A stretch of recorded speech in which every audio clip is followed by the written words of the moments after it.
My YouTube family, कैसे हो आप सब। आई होप कि सब स्वस्थ होंगे, मस्त होंगे, खुश होंगे। और आज है मकर संक्रांति। आप सभी को मेरी तरफ से हैप्पी मकर संक्रांति। और आज मैंने अपने घर में रखी है सत्यनारायण भगवान की पूजा और हवन। तो मैं नहा धो के आ चुकी हूँ। थोड़ी सी देर कंबल में बैठी हूँ क्योंकि सर्दी बहुत है। फिर शुरू करती हूँ घर का सारा काम। तो मेरे साथ बने रहिए आज के इस छोटे से ब्लॉग में और अपना सपोर्ट दीजिएगा, प्यार दीजिएगा। और एक बार फिर से आप और आपके परिवार को मेरी तरफ से हैप्पी मकर संक्रांति। और बताइएगा ब्लॉग देखने के बाद कि जैसे हम मनाते हैं मकर संक्रांति, क्या आपके यहाँ भी ऐसे ही मकर संक्रांति मनाई जाती है या कोई और नए तरीके से बनाई जाती है। तो कमेंट जरूर करिएगा। और चलिए शुरू करते हैं आज के। तो मैं थोड़ा सा आराम करने के बाद मैंने बाल वाल बनाए और थोड़ा सा अपना भी श्रृंगार वगैरह किया क्योंकि भाई त्योहार है आज। तो मैं आ गई सीधा अपने मंदिर में।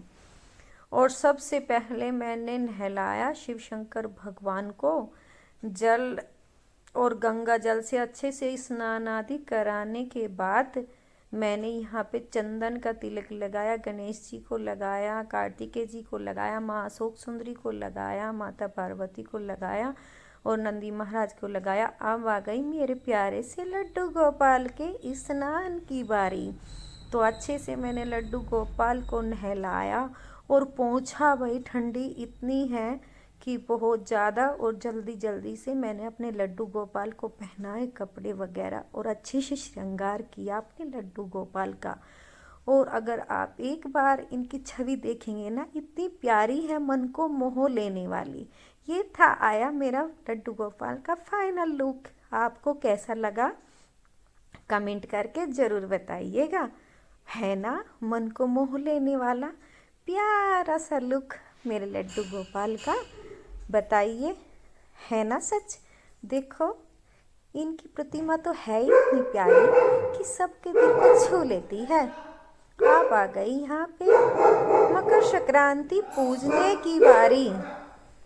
अब आ गई दोस्तों संक्रांत माता को पूजने की बारी। जैसा कि आप सब जानते हैं, अपने बड़े बुजुर्ग सगे संबंधी के लिए मकर संक्रांति पर हमें कपड़े वगैरह जो भी अपनी श्रद्धा हो वो पूजा जाता है और अपने बड़े बुजुर्गों को चरण स्पर्श करके उनको दिया जाता है। माना जाता है कि संक्रांत आदि पर जो भी दान आदि किया जाए उसका करोड़ों गुना फल हमें मिलता है। दान तो देखो कभी भी पास को निकल के नहीं जाता। दान किया हुआ हमेशा ही अच्छा होता है। अपने गरीब गुरबा में हमेशा दान करते रहना चाहिए। लेकिन आज का दिन उसके लिए बहुत ही ज़्यादा शुभ माना जाता है। जैसे अपनी सास को, अपने रिश्ते नातों में किसी को भी दे सकते हो, या फिर कोई ना हो तो ब्राह्मण को दे सकते हो, या फिर किसी गरीब को, जिसको ज़रूरतमंद इंसान को दे सकते हो। यहाँ पे मैंने सूट लिए थे, उनके साथ चूड़ी, बिंदी, सिंदूर और जी एक मैंने चांदी की चिड़िया ली थी। और यही दान दक्षिणा बताई नहीं जाती, जो भी अपनी श्रद्धा हो उसको पूज लिया जाता है हमारे यहाँ पे। और जैसे ये लोटा है, मैंने इसमें मूंगफली और तिल सकरी को भर लिया है। और यहाँ पे मैं लाई थी पंडित जी के लिए कपड़े, क्योंकि आज है मेरे यहाँ पे पूजा। तो मैं पंडित जी के लिए गरम लोई लेकर आई थी और कपड़े लेके आई थी। मैंने उन्हें अच्छे से कलावे से बांध दिया है, क्योंकि कलावा हमारे यहाँ किसी भी कपड़े पर बांधना शुभ माना जाता है। और जो भी हमारे यहाँ पूजा का कपड़ा होता है, जैसे देने का होता है, उस पर हम पहले कलावे को बांधते हैं, उसके बाद ही हम पूजा करते हैं।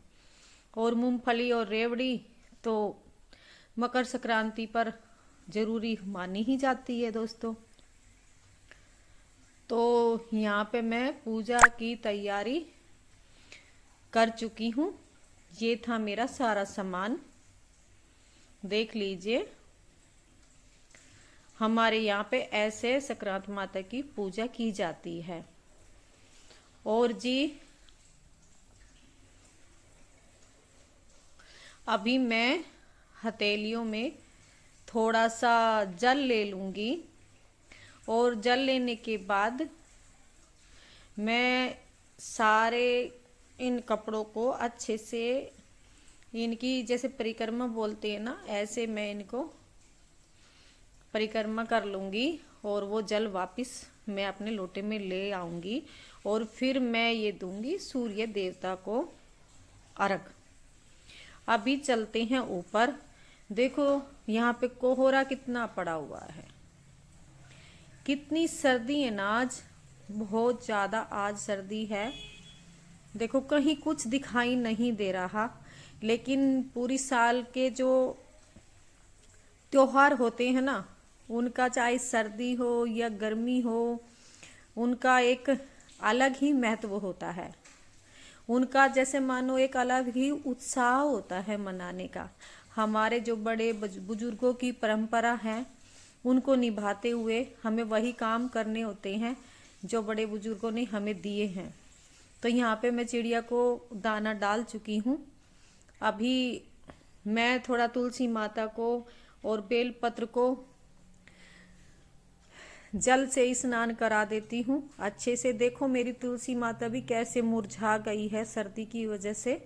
वैसे मैंने इन्हें ऐसे स्थान पर रखा है कि इनको कोहरा छू ना पाए, लेकिन फिर भी कोहरे का प्रभाव देखो पड़ ही चुका है।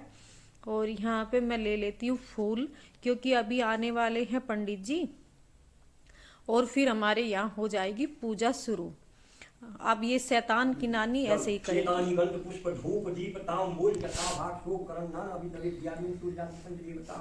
जल को यहाँ गिराना है, जल इसमें रखना है और जल यहाँ गिराना है। एक पुष्पांजलि ओम श्री सूर्य आदि पंच देवता भ्यो नमः, और इससे पूजा करना है। ओम भूर्भुवस्सुः भगवान विष्णु पालेभ्यो नमः, इदं उत्पादनम् ओम इंद्रादिदस्दिक्पालेभ्यो नमः, एकानिदं पुष्पधूपदीप्ताम्बूलं हरि ओम तस्यत हरि ओम तस्यत हरि ओम तस्यत ओम।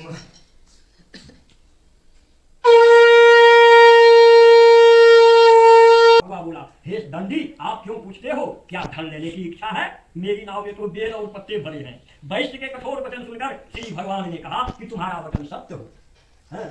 दंडी ऐसा कहकर वहां से चले गए और कुछ दूर जाकर समुद्र के किनारे बैठ गए। दंडी के जाने पर वैश्य ने नित्य क्रिया के बाद नाव को ऊंची ऊंची देखकर अचंभा किया तथा नाव में बेल पत्ते आदि देखकर मूर्छित हो जमीन पर गिर।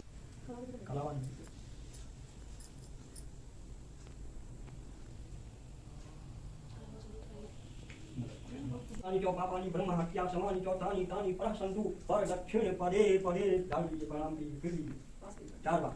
ओम जानी गानी च पापानि ब्रह्म हत्या समानि च तानि तानि परसन्तु पर दक्षिण पदे पदे। बैठ जाइए। तो यहाँ पे मेरी पूजा हो चुकी थी अच्छे से और मैंने पंडित जी को खाने के लिए बोला था, लेकिन पंडित जी का मंगलवार का फास्ट था। वैसे तो हमारे यहाँ खिचड़ी का पर्व है, मायके में भी और ससुराल में भी मकर संक्रांति के दिन खिचड़ी बनाई जाती है। सुबह के टाइम मैंने खिचड़ी बनाई थी, वो आप लोगों के साथ शेयर नहीं कर पाई। अब ये मैंने शाम का खाना बनाया था, अभी बज चुके हैं शाम के 7। तो मैंने पंडित जी ने बोला मेरा मंदिर में खाना पहुँचवा देना, तो मैंने बेटे को खाना बनाया अच्छे से और बेटे को मंदिर में दे के भेज दिया। क्योंकि श्रद्धालु वगैरह मंदिर में आते रहते हैं, तो पंडित जी बोले कि मैं घर पे इतनी देर से आऊँगा तो नहीं आ पाऊँगा, मुझे आने में परेशानी होगी, तो इसीलिए मैंने पंडित जी का खाना मंदिर में ही पहुंचा दिया। और अच्छे से लड़के ने दक्षिणा वगैरह दी और पंडित जी को भोजन दिया। तो ये था मेरा आज का छोटा सा व्लॉग, और आप सबको कैसा लगा कमेंट करके ज़रूर बताइएगा। मिलते हैं।